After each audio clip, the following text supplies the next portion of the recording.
kita mulai videonya, mari kita subscribe terlebih dahulu di atas dan jangan lupa bunyikan juga loncengnya. Selamat menonton. Assalamualaikum warahmatullahi wabarakatuh. Perkenalkan, nama saya Sulfa Putri, NIM 13519-1002 dari kelas A119, mahasiswi Akademi Farmasi Surabaya. Pada video saya kali ini bertujuan untuk memenuhi tugas mata kuliah mikrobiologi dan materi bakteriologi. Apa sih bakteriologi? Bakteriologi merupakan ilmu yang mempelajari kehidupan dan klasifikasi bakteri. Bakteriologi dapat dikatakan juga sebagai biologi bakteri. Di dalamnya dipelajari struktur anatomi sel bakteri, klasifikasi, cara kerja sel bakteri, interaksi sel bakteri, dan juga tanggapan bakteri terhadap perubahan pada lingkungan hidupnya. Bakteri memiliki nilai ekonomi penting dalam kehidupan manusia. Struktur dasar sel bakteri sebagai berikut. Yang pertama, membran sel. Membran sel tersusun atas lemak dan protein, bersifat semi permeabel, berfungsi untuk mengatur keluar dan masuknya alat ke dalam sel. Yang kedua, sitoplasma. Sitoplasma merupakan tempat berlangsung reaksi metabolik. Yang ketiga, DNA. DNA untuk mengontrol sintesis protein dan pembawaan sifat. Yang keempat yaitu flagela. Flagela untuk bergerak, flagel melekat pada membran luar dari sel. Yang kelima, ribosom. Ribosom tersusun atas protein dan RNA sebagai tempat sintesis protein. Yang keenam, terbentuk dari membran sel yang tidak membentuk ikatan untuk tempat pemisahan dan molekul DNA dan berperan dalam pembentukan jenis sel baru antara kedua sel anak tersebut. Berdasarkan perbedaan struktur membran inti sel, kelompokkan menjadi dua, yaitu satu, sel prokariot dan sel eukariot. Sel prokariot merupakan sel yang tidak memiliki membran inti, sedangkan sel yang memiliki membran inti disebut sel eukariot. Sel prokariot, contoh organisme prokariot adalah bakteri. Prokariot merupakan organisme bersel satu meskipun sebagian berupa rantai atau kumpulan beribu-ribu individu. Sel eukariot seperti prokariot. Sel eukariot memiliki sitoplasma, membran sel, dan ribosom, tetapi sel eukariot biasanya jauh lebih besar. Selain ukurannya lebih besar, tetapi juga struktur yang terbungkus membran yang disebut organel. Ukuran bakteri.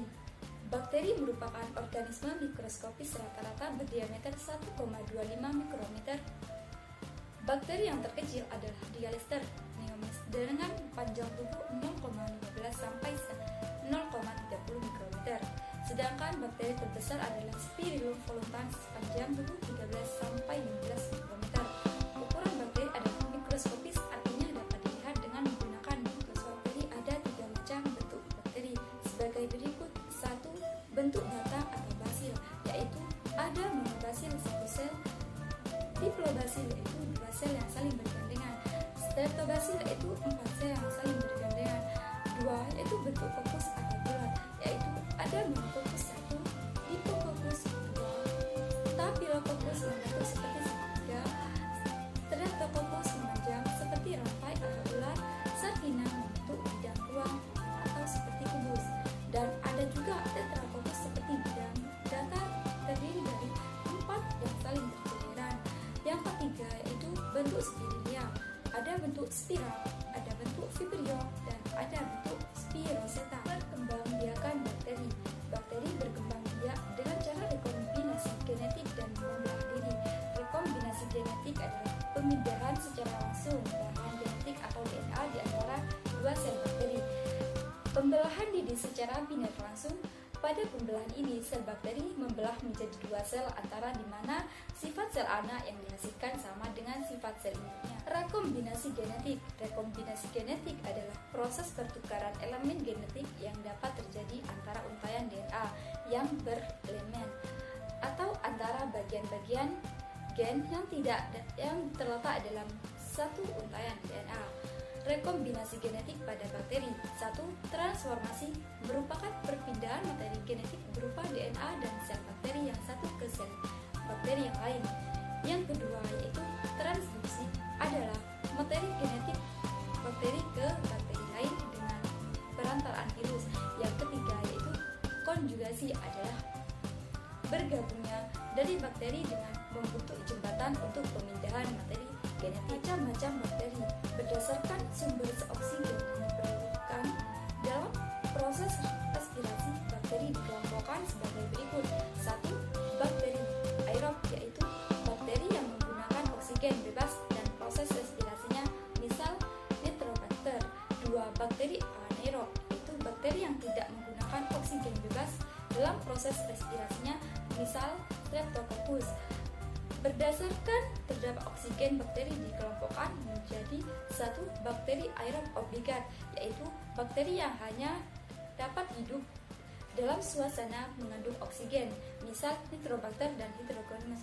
Yang kedua, bakteri anaerob obligat, yaitu bakteri yang hanya dapat hidup dalam suasana tanpa oksigen, contohnya Clostridium ketale. Yang ketiga yaitu bakteri anaerob fakultatif, yaitu bakteri yang dapat hidup dengan atau tanpa oksigen, misal E. coli, Salmonella, Typhosa, dan Shigella. Berdasarkan cara memperoleh makanannya, bakteri dapat digolongkan menjadi 2 golongan, yaitu 1. Bakteri heterotrof adalah bakteri yang memperoleh makanan berupa zat organik dan lingkungannya karena tidak dapat menyusun sendiri zat organik yang dibutuhkannya. A. Bakteri heterotrof yang bersifat saprosit, artinya yaitu bakteri yang mendapatkan zat organik dari sampah, kotoran bangkai, dan juga sisa makanan. B. Bakteri heterotrof yang bersifat parasit, artinya bakteri yang hanya mampu hidup jika menempel atau ikut pada makhluk hidup lain, misal pada manusia, dan hidup pada hewan atau hidup pada tumbuhan. Maka dari itu disebut parasit dan bersifat merugikan atau patogen bagi inang yang ditumbuhinya, misal pada manusia, ya dapat menyebabkan pada manusia. 2. Bakteri autotrof adalah bakteri yang dapat menyusun zat makanan sendiri dari zat anorganik yang ada. Bakteri autotrof dibagi menjadi 2 bagian, yaitu A. Bakteri fotoautotrof, ini mengubah zat anorganik menjadi zat organik melalui fotosintesis, contohnya bakteri hijau dan bakteri umum. B.